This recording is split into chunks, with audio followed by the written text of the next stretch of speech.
Alors bienvenue, merci à tous d'être restés après cette longue journée, pour ceux qui ont déjà fait quelques conférences.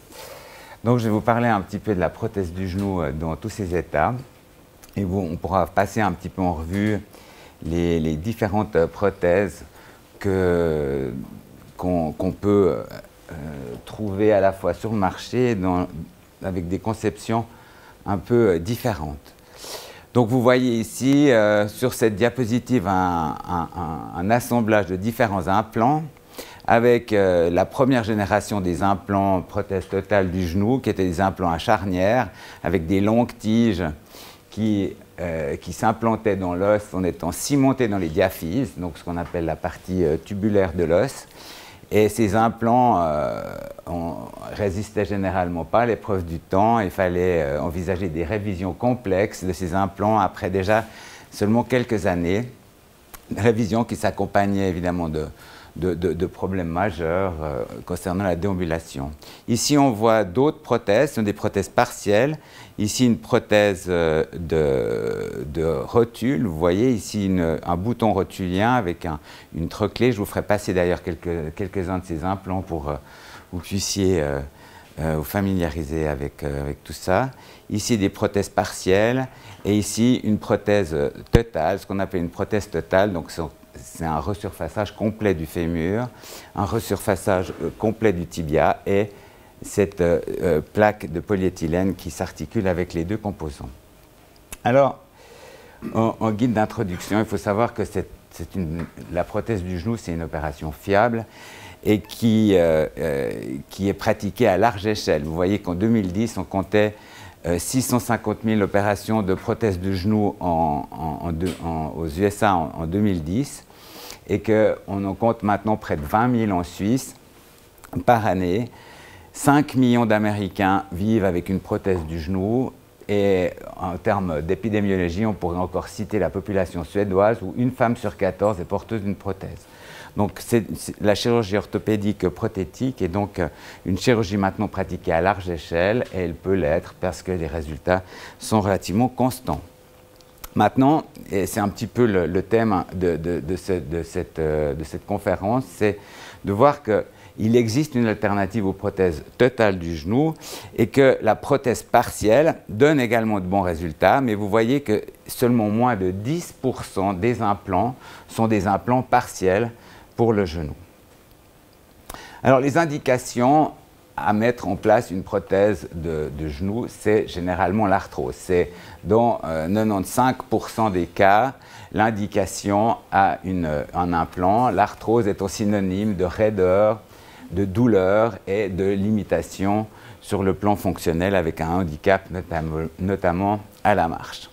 Les autres indications, vous les voyez un petit peu résumées ici, mais elles sont, je dirais, relativement rares. Alors dans cet exposé, je vais vous parler d'une part de l'anatomie du genou et puis ensuite je vous parlerai un petit peu longuement de la prothèse partielle en vous rappelant un petit peu l'histoire de ces implants, pourquoi et comment ça marche, ce qu'on peut en attendre et puis les nouveautés à la fois en termes d'implants et de techniques de pose qui font partie de notre actualité.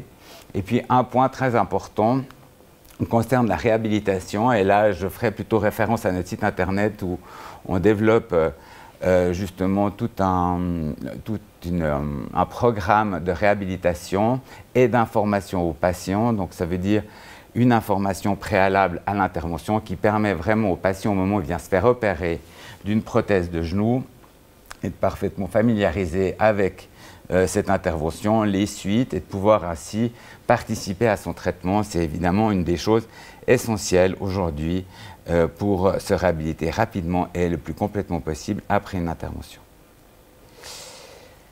Un peu d'anatomie pour commencer. Le genou est une articulation condylienne et trochléenne. Ça veut dire qu'il y a deux articulations en fait.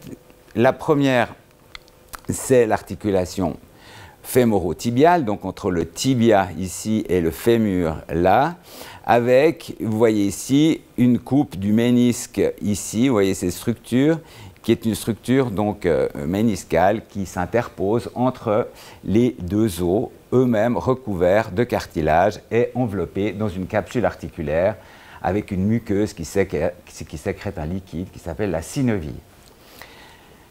Ensuite, ici, vous voyez une deuxième articulation qui est l'articulation entre le fémur ici et la rotule, donc ce qu'on appelle la fémoro-patellaire, qui n'est pas une articulation portante, mais qui est simplement une articulation qui guide la rotule servant de guide à ce qu'on appelle l'appareil extenseur, donc qui nous permet de tendre le genou et de se relever d'une station assise avec un effet de levier plus important et qu'on utilise évidemment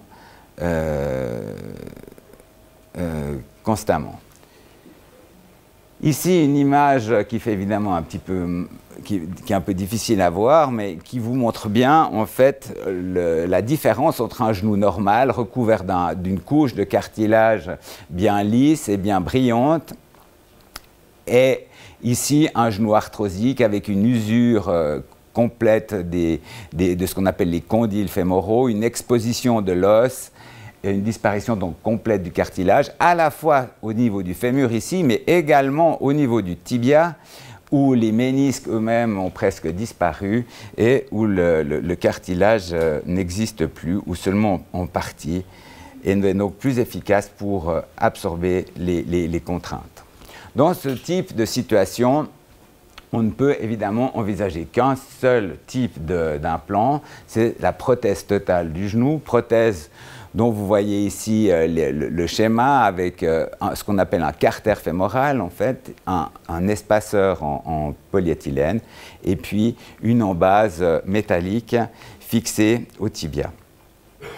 Maintenant, l'arthrose peut ne considérer qu'un seul des compartiments du genou, et vous voyez ici dans cet exemple que si l'articulation fémoro-tibiale, elle, est intacte, en fait, on a une arthrose qui n'intéresse que ce qu'on appelle la fémoro-patellaire, donc ce qu'on vient de voir sur l'avant-dernière diapositive, et avec une arthrose qui se traduit ici par une disparition complète du cartilage sur la facette externe et sur la trochlée externe. Donc ça veut dire que ce sont des lésions qui sont toujours en miroir, mais qui intéressent une seule articulation.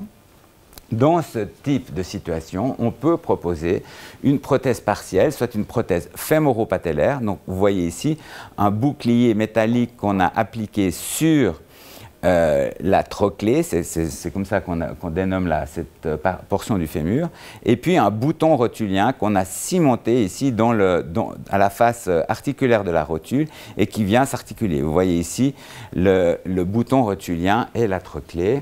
Et comme j'en ai une dans ma poche, je vais la faire circuler, comme ça vous pouvez vous rendre compte de quoi il s'agit. Voilà. Donc ce type d'implant, appelé prothèse fémoro-patellaire, est relativement rare d'indication, puisque il ne correspond qu'à 6% entre 5 et 6% de la totalité des implants, donc c'est un implant relativement rare.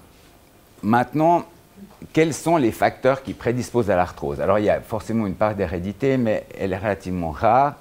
Les facteurs qui prédisposent à l'arthrose sont d'origine mécanique, avant tout. Et il faut comprendre que le genou est une articulation intermédiaire qui va aussi dépendre des articulations adjacentes, mais qu'il est évidemment très vulnérable. Et donc, la morphologie, qu'elle soit en O ou en X, le surpoids, les séquelles d'accident vont constituer la majeure partie des causes d'arthrose. Et c'est l'articulation fémoro-tibiale, donc l'articulation portante, qui va être le plus souvent concernée. Il faut savoir justement qu'en fonction de cette morphologie, en fonction des atteintes post-traumatiques, une seule partie du genou peut être touchée, et c'est là que il faut essayer de comprendre le pourquoi d'une seule partie du genou touché. Il faut imaginer que l'articulation du genou, l'articulation portante, donc l'articulation fémoro-tibiale, c'est en fait comparable à deux compartiments relativement symétriques. Vous voyez, deux condyles, ça c'est un petit peu l'os de Milou, qui s'articulent avec un plateau tibial dans lequel on trouve deux ménisques, donc ces deux compartiments relativement semblables. Ces deux compartiments, ils peuvent tolérer une charge donnée, mais seulement une charge répartie entre les deux compartiments. Une fois que la charge est trop importante dans un des deux compartiments, alors on va assister à une usure des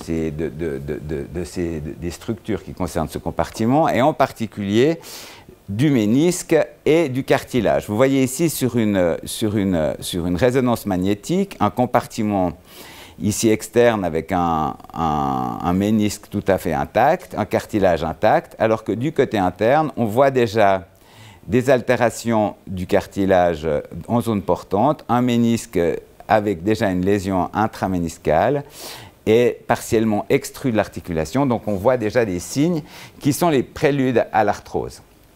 Le ménisque joue un rôle capital dans l'absorption des charges.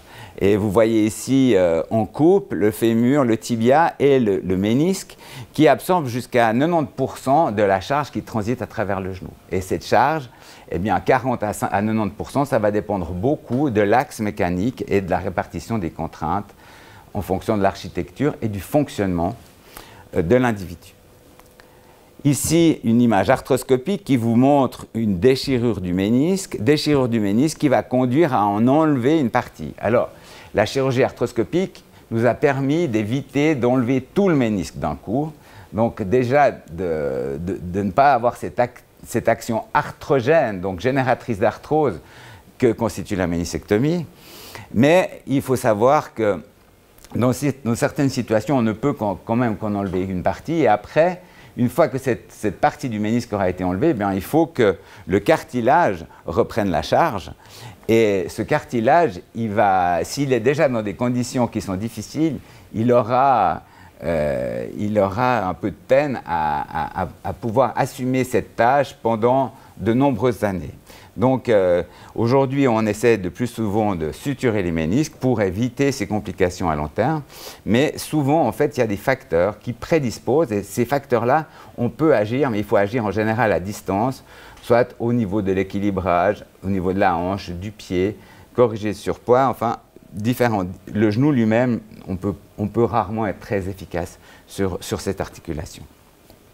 Alors, en fonction de l'état du cartilage, eh bien, on va déterminer le stade de l'arthrose. Vous voyez ici 4 stades radiologiques d'arthrose. On a un premier stade où on a un ébauche de remodelé arthrosique sur les radiographies, mais on a encore un espace qui est bien conservé, qui témoigne donc d'une épaisseur préservée du cartilage. Là, on a une épaisseur qui est diminuée de moitié. Ici, on n'a déjà plus du tout d'espace, donc on est déjà à frottement dur os sur os. Et puis là, on a un effet d'usure qui entraîne un creusement de l'articulation. Là, on parle de stade 4. Alors, la prothèse n'est pas forcément indiquée dans les stades précoces. Dans les stades précoces, en particulier ici, dans une morphologie en haut, avec une arthrose de degré 2, on va, chez un individu jeune, préférer une opération conservatrice ou conservative à une chirurgie prothétique. Dans ce cas, on propose, pour corriger cette morphologie en haut, ce qu'on appelle une ostéotomie, c'est-à-dire qu'on ajoute une cale ici, et ça nous permet, en fait, en rétablissant l'axe mécanique, donc la répartition de ces contraintes, hein, comme vous avez vu sur cette balance à fléau, on répartit les contraintes, et par là, on diminue les douleurs, on permet à la personne de fonctionner avec un meilleur équilibre, et ainsi d'éviter peut-être une chirurgie prothétique, ou en tout cas de la reporter d'une dizaine d'années. Vous voyez que cette opération est indiquée en cas de lésion ligamentaire également, et chez le patient plutôt jeune. Vous voyez ici un schéma péropératoire où vous voyez l'axe mécanique au départ qui montre bien en fait cet aspect en arc ou en sabre du tibia qu'on a corrigé ensuite avec l'ostéotomie. Cette opération pouvant se faire par soustraction, on enlève un coin du côté latéral ou on ajoute un coin du côté médial avec un effet qui est similaire, vous voyez, l'axe mécanique, donc passant par le centre de la hanche et le centre de la cheville, se projetant au milieu du genou des deux côtés. Donc ça, c'est une intervention qui est très bénéfique et qui est une opération qui ne touche pas le genou lui-même, mais qui permet justement de soulager très notablement et durablement les patients. Maintenant, quand on a une arthrose déjà avancée, à ce stade-là, on ne peut plus proposer cette intervention parce qu'on sait que les résultats seront mauvais d'une part, et puis d'autre part, si on voulait corriger, on devrait trop corriger, et surcorriger aboutirait à une usure précoce de l'autre compartiment. Donc, dans cette situation-là, mieux vaut mettre une prothèse, et dans ce cas, une prothèse, vous voyez, partielle, puisque, en fait, on a resurfacé seulement le compartiment interne, le compartiment externe étant sain. Pour faire cette intervention, on a besoin des ligaments croisés, c'est-à-dire qu'on doit avoir un genou qui fonctionne avec une cinématique, donc un mouvement normal. Et ce mouvement est réglé par ces ligaments qui sont au centre du genou, qu'on appelle les ligaments croisés, ici l'antérieur, ici le postérieur, croisés parce que quand on les voit de face, ils sont croisés dans l'articulation. Donc, dans cette situation-là, on peut mettre une prothèse partielle. Dans le cas inverse, on aura alors une usure précoce. Alors il faudra ou renoncer à cette intervention pour une prothèse complète ou procéder dans le même temps à une chirurgie de reconstruction du ligament croisé. Voilà une arthrose, elle, externe, où vous voyez également un morphotype, cette fois en X, avec une usure du compartiment latéral, usure très sévère, accessible là aussi à une prothèse partielle. Et puis ici, un exemple d'une affection un peu plus rare, ce qu'on appelle la nécrose du condyle, c'est-à-dire qu'il y a une partie ici qui, du fait de la charge mécanique trop importante, a entraîné la formation d'un kyste, et donc d'une nécrose osseuse. Et ce type de problème constitue également une indication tout à fait idéale à la mise en place d'une prothèse partielle. Donc vous voyez, prothèse partielle, ça veut dire qu'on ne resurface qu'un des deux compartiments du genou, ou l'articulation fémoro-patellaire, mais ça c'est une articulation qui est, si on veut, un petit peu en marge, et qu'on peut donc mettre le même implant à la fois du côté interne ou du côté externe. Alors, les avantages par rapport à la prothèse complète de la prothèse unicompartimentaire, et ça on y reviendra encore un petit peu plus tard, c'est la chirurgie qui est moins invasive, c'est des incisions qui sont plus petites, c'est un abord du genou qui ménage évidemment les autres structures ligamentaires, ce qui entraîne une récupération plus facile avec un taux de complication qui est inférieur ou égal à ceux des prothèses complètes, dépendant de quel type de complications on parle. Et puis, c'est souvent un genou oublié, c'est-à-dire qu'un genou qui fonctionne au plus proche d'un genou normal. Mais ces prothèses unicompartimentaires, je vous ai déjà dit, seulement 10% des cas. Alors, pourquoi? C'est un petit peu ce qu'on va essayer de comprendre. Le concept est très simple. On a une usure du compartiment interne avec ici une disparition du cartilage, un léger creusement de l'articulation. On va mettre une prothèse qui va restaurer le niveau de l'interligne articulaire, combler l'espace qui a été usé, et donc restaurer une fonction du genou, disons, relativement proche de la normale. Les composants pour faire cette intervention, eh bien, c'est un patin métallique, en général un alliage chrome-cobalt, ou en céramique avec un traitement de surface. Ça, je vais d'ailleurs vous faire passer le genou prothésé. Et puis, on résèque le minimum d'os. En général, il y a peu de résection à faire puisque l'os est déjà, le cartilage a déjà disparu. Et puis, donc c'est une opération qui est relativement économique en termes de résection osseuse. Le composant tibial, lui, c'est un patin en polyéthylène qui peut être un simple patin en polyéthylène simplement fixé à l'os, ou un patin en polyéthylène fixé sur une embase tibiale avec un plateau mobile ou fixe en polyéthylène. Ça dépend du type d'implant. La fixation dans l'os, fixation sans ciment avec des titanes poreux. Donc, c'est des titanes qui sont en fait traités avec une porosité qui ressemble à celle de l'os, donc qui permet à l'os de repousser à l'intérieur de ses mailles. et qui est resurfacé avec un sprayage en hydroxyapatite. C'est un ostéo-inducteur qui permet une repousse osseuse accélérée. Il peut être aussi simplement cimenté et fixé dans l'os avec un amalgame en fait, qui permet une fixation primaire très stable et qui en général ne pose pas de problème particulier ou pas plus en tout cas que les implants sans ciment. Alors vous voyez en quoi consiste en fait cette opération où on met en place cet implant. Je vais vous faire passer ce modèle-là pour que vous puissiez en fait voir un tout petit peu de quoi il s'agit.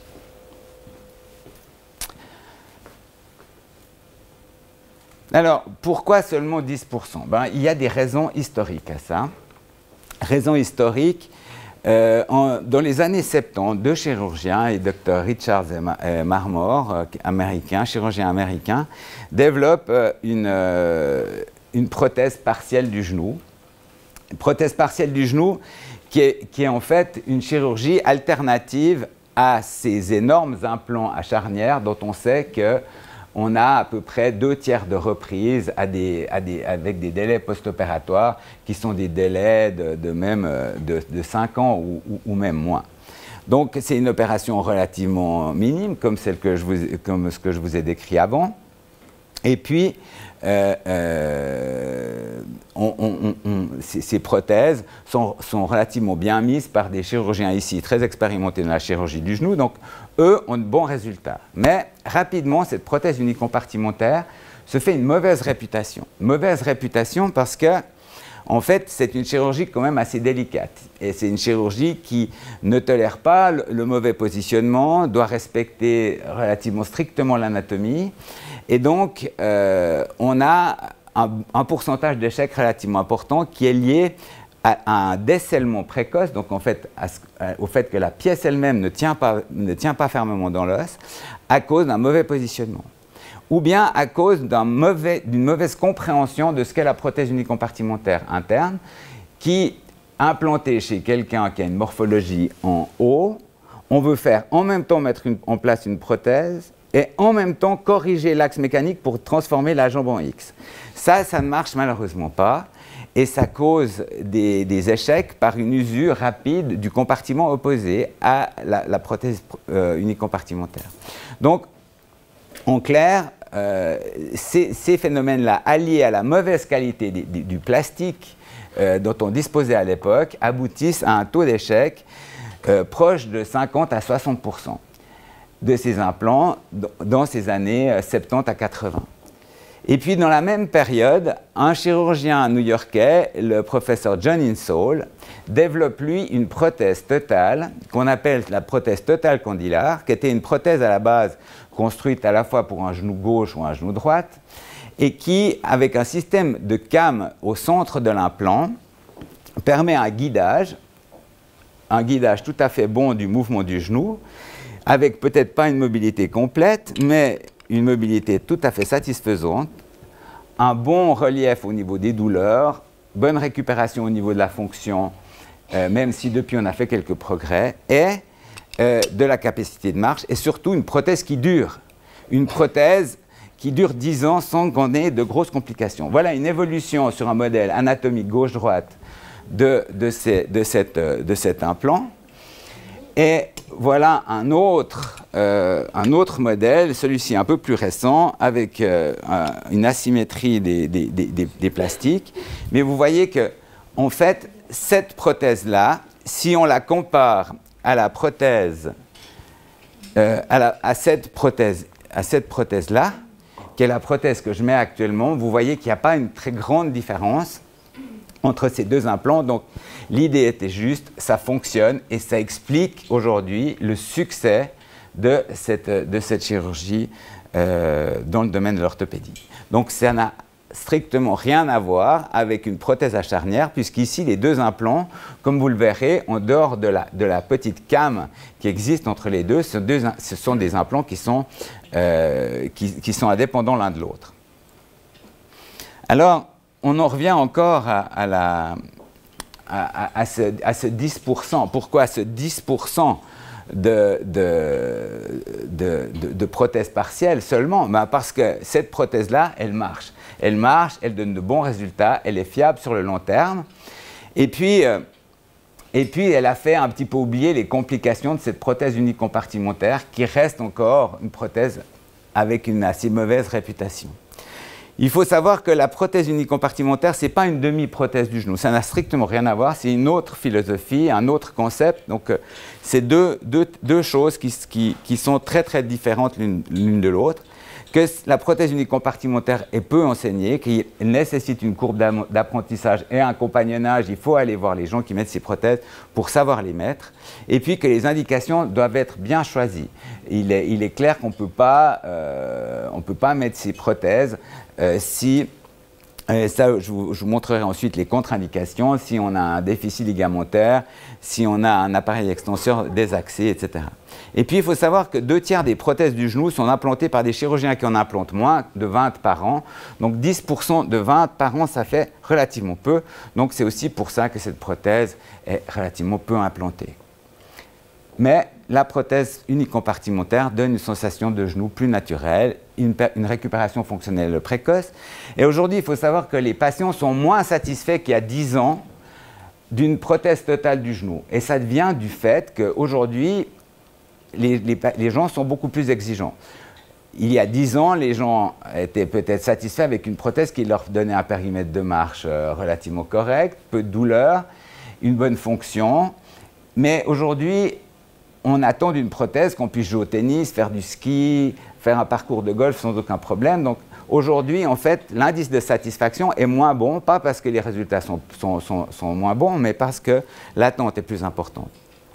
Les complications ou les résultats sont identiques à ceux des prothèses.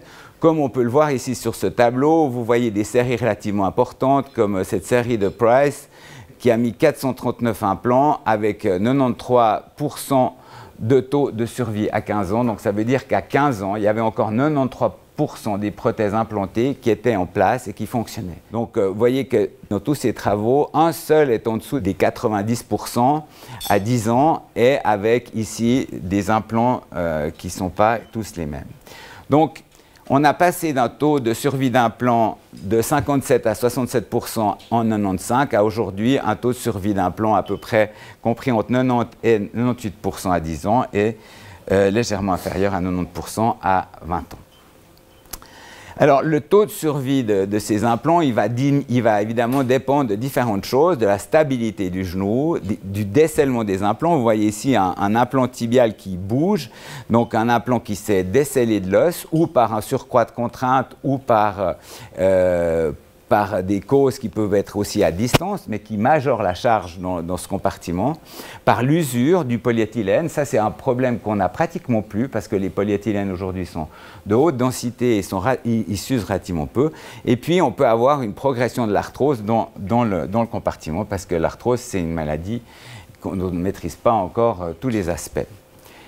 Vous voyez aussi que si dans les années 95, on avait une moyenne d'âge qui se situait autour de 70 ans, aujourd'hui, dans ce registre suédois des prothèses qui collecte toutes les données relatives à tous les implants, et ce qu'on commence maintenant à faire de manière systématique en Suisse depuis seulement le début de cette année, eh bien, on voit que la moyenne d'âge est de 63 ans en 2005 et qu'elle est relativement stable depuis cette date-là.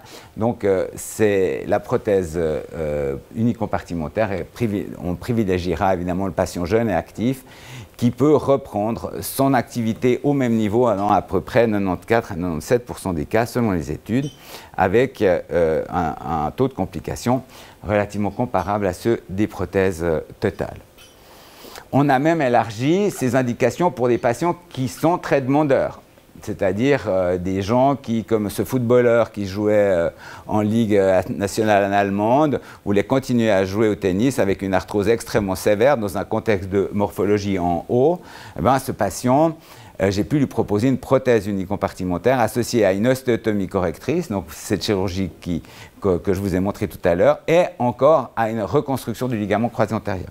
On peut proposer ça dans des indications extrêmement sélectives, comme on peut aussi proposer des prothèses bi-unicompartimentaire, où vous voyez ici dans cet exemple où il y avait une arthrose fémoro-patellaire, on a pratiqué une prothèse unicompartimentaire, suivie ensuite avec dans le même temps chirurgical une prothèse fémoro-patellaire, alors que du côté opposé, on a implanté une prothèse totale du genou.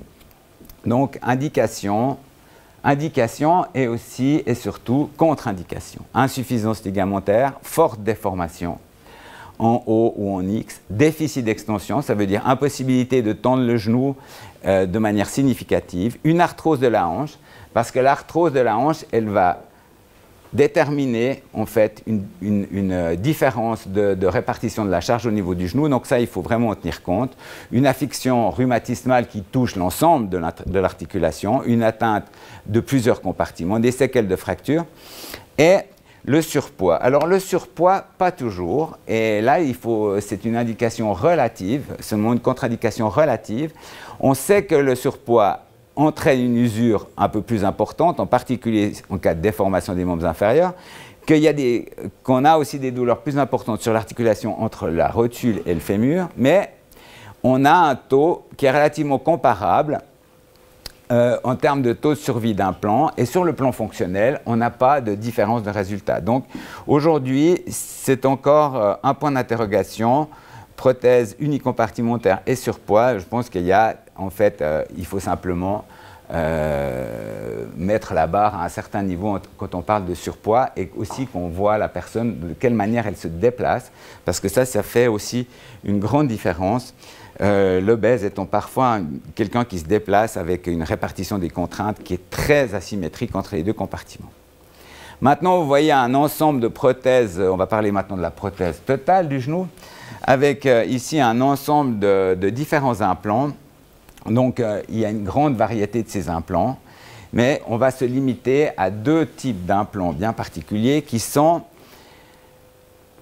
la prothèse à came. Donc vous avez vu cette prothèse à came centrale qui guide le mouvement de flexion du genou en faisant reculer le fémur par rapport au tibia.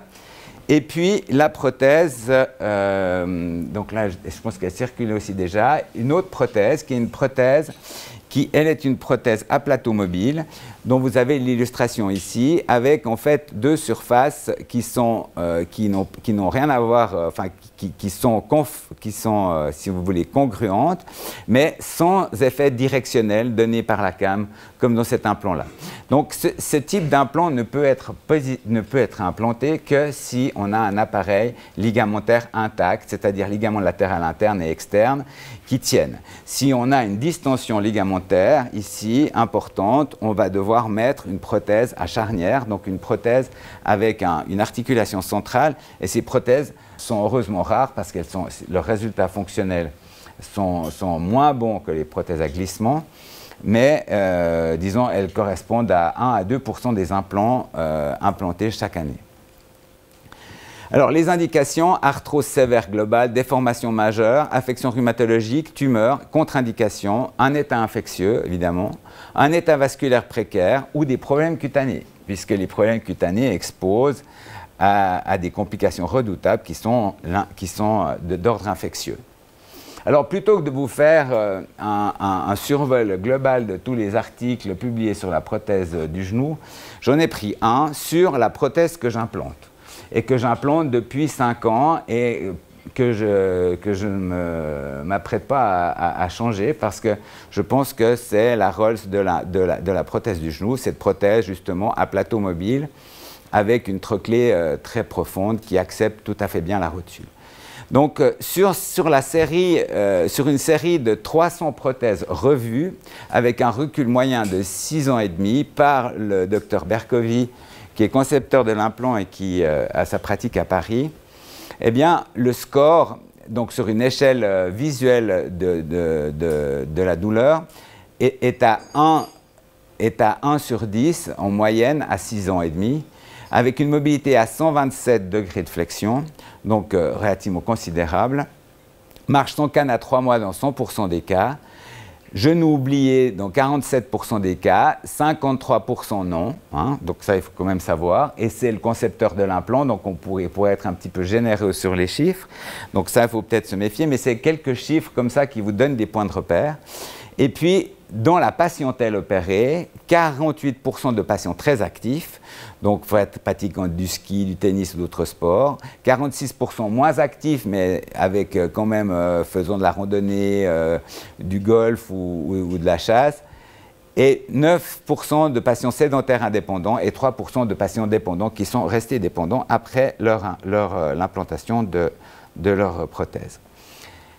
Ces prothèses, forcément, c'est de la chirurgie, il y a des complications.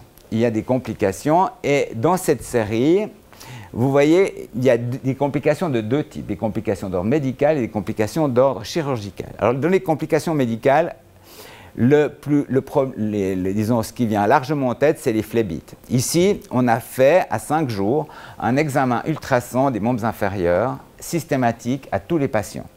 Ce qui a permis de détecter 27% de phlébites. 27% de phlébites, c'est considérable.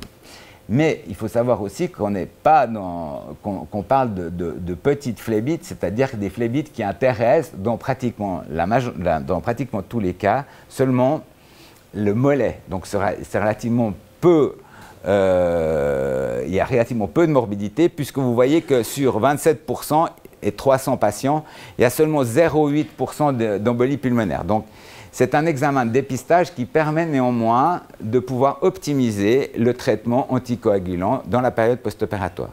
Autrement, relativement peu de complications, mais toutefois quand même 0,3% d'infection précoce et 1% d'infection tardive à 30 jours post-opératoire. Donc, ce n'est pas négligeable. Ici, ce qu'on a proposé de plus, c'est concernant les problèmes thrombotiques post-opératoires, c'est en plus de l'anticoagulation prophylactique qu'on donne toujours avec de l'héparine de bas poids moléculaire ou d'autres produits qui se prennent maintenant par la bouche, on associe une compression mécanique sous la plante du pied avec un système de pompe qui a un effet de gonflage sous la plante du pied en alternance gauche et droite qui permet une chasse veineuse et qui diminue ce risque de manière notable. On a également fait une étude sur une année de chirurgie prothétique du genou en collectant 70 prothèses et qui nous a montré qu'en fait avec ce système et l'anticoagulation prophylactique habituelle, on était dans les normes. C'est-à-dire qu'on n'est encore pas très bon, mais on est entre 8 et 10% et qu'on n'a pas eu par contre de complications thromboemboliques graves sous forme d'embolie pulmonaire. Les complications chirurgicales, 1% de luxation, des décellements, vous voyez, ou des non-scellements, ça concerne la prothèse sans ciment. Parfois, dans ces prothèses, on n'a pas de repousse osseuse la repousse osseuse ne se fait pas correctement. C'est aussi valable pour les prothèses de hanche. Et c'est très difficile aujourd'hui de savoir qui va faire ce type de complications. Vous voyez que c'est relativement rare, hein, 1,5% au niveau du tibia, 0,3% au niveau du fémur, et que l'ostéointégration se fait en général tout à fait bien. Raison pour laquelle la majorité des implants, en tout cas que j'implante moi, sont des implants sans ciment pour la prothèse complète du genou. À l'inverse, dans la prothèse unicompartimentaire, ils sont presque tous cimentés. Les complications intéressent particulièrement l'appareil extenseur. Qu'est-ce qu'on appelle l'appareil extenseur? C'est en fait toute cette partie-là. Cette partie entre le tendon du quadriceps, la rotule et le tendon rotulien. Alors, elle se manifeste par des fractures de rotules resurfacées. C'est-à-dire, comme je vous ai fait passer la première prothèse, on a un petit bouton en plastique qu'on met sous la rotule. Et dans ce qu'on appelle resurfaçage rotulien. Et là, on peut avoir des problèmes, et c'est en fait les problèmes les plus fréquents. Et cette prothèse, justement, vous voyez cette radio axiale qui montre ce centrage de la rotule dans l'implant, qui est une prothèse donc totale. On voit que cette prothèse accepte très bien la rotule. Donc on n'a pas besoin, dans 90% des cas, de resurfacer cette rotule. Et on diminue notablement ces complications, même si vous voyez sur l'ensemble de la série, ça représente moins de 4%. Il y a aussi des raideurs post-opératoires, 2,5%, vous voyez, de patients qui plient moins que 90 degrés ou moins que 100 degrés, 5%. et qui nécessitent parfois des reprises sous forme de mobilisation sous narcose. Des douleurs modérées, 6%, sévères, 1%. Voilà un petit peu les complications auxquelles on doit quand même s'attendre en cas d'implantation d'une prothèse totale du genou. Alors aujourd'hui, les progrès. Les progrès, c'est optimiser le positionnement des implants parce qu'en termes d'implants, aujourd'hui, même la prothèse de John Insull donnait 90% de taux de survie d'implant à 10 ans. Donc on peut admettre aujourd'hui que ce n'est plus tellement ça le problème. Le problème, c'est de pouvoir optimiser la fonction du genou par une position la plus anatomique ou en tout cas la plus appropriée à l'individu.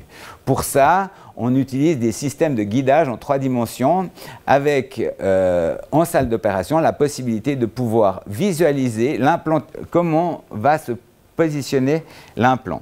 Ça nécessite une installation relativement complexe, mais des instruments intelligents, un piqueté de toute la surface pour pouvoir reconstruire ce genou en 3 dimensions, mais ça donne des résultats qui sont relativement reproductibles en ce qui concerne l'axe mécanique. Vous voyez ici les différents points positifs et négatifs qui sont surtout des points techniques, donc je n'insisterai pas trop là-dessus. Simplement, il faut savoir que si on n'est pas routinier de ces techniques, elles prennent beaucoup de temps et souvent, le chirurgien va négliger les points vraiment essentiels dont il faut s'occuper durant cette intervention.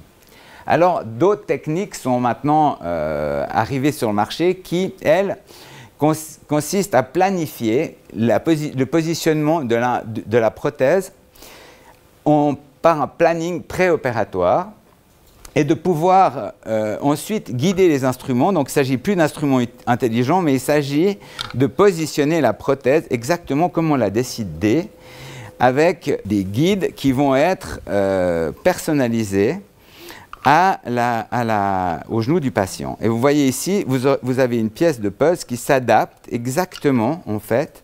Il y a une seule position, vous pouvez regarder, une seule position, où en fait, cette planification en 3D va permettre de régler exactement le positionnement de l'implant comme pré-planifié.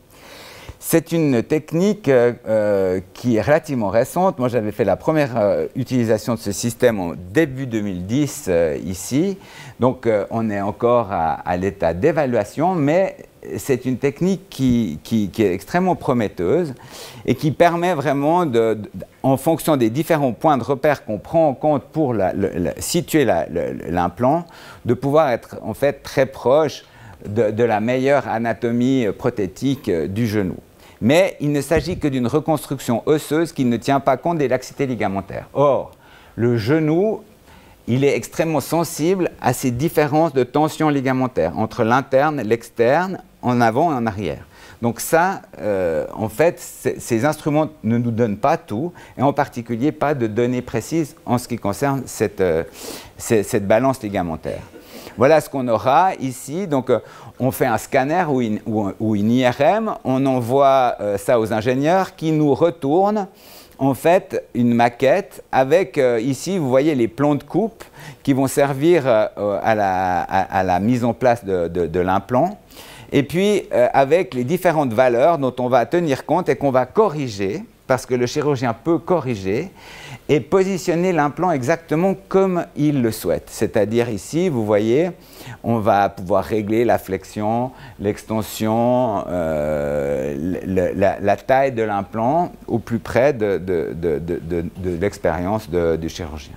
Et puis ensuite, on a ce système qui s'adapte et qui permet, avec l'orifice fait pour ces 4 trous, de pouvoir guider les instruments qui coupent le fémur et qui enlèvent juste les parties qui doivent être enlevées pour pouvoir placer la prothèse.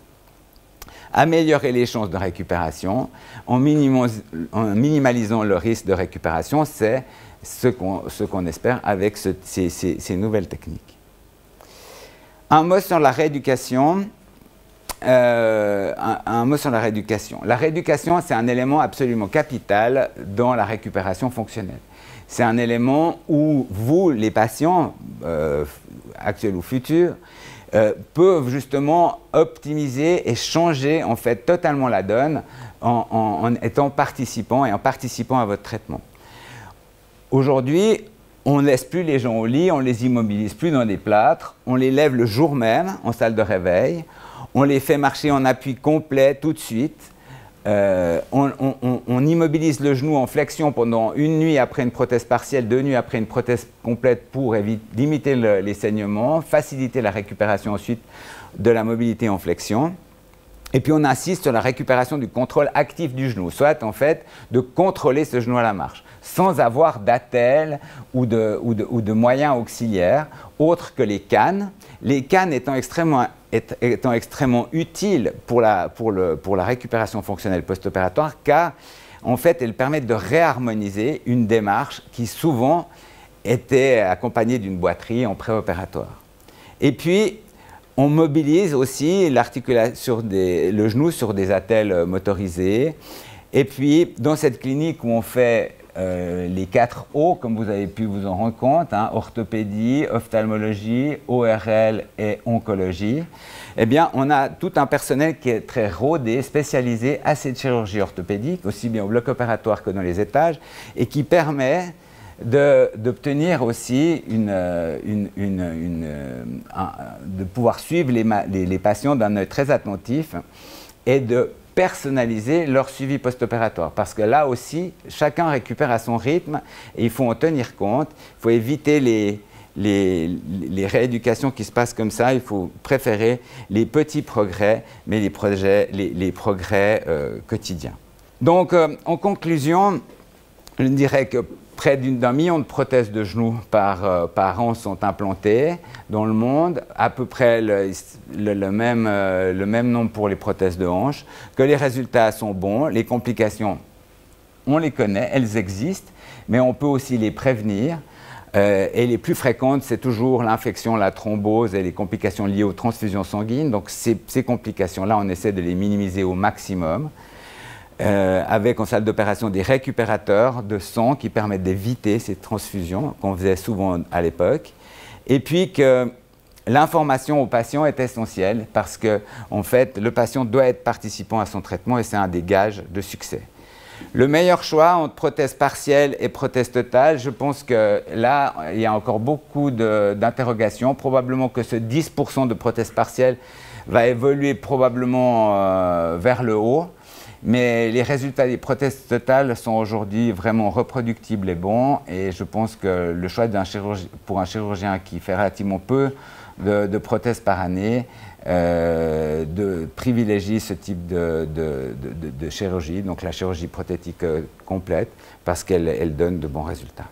Voilà. Je vous remercie. Et puis,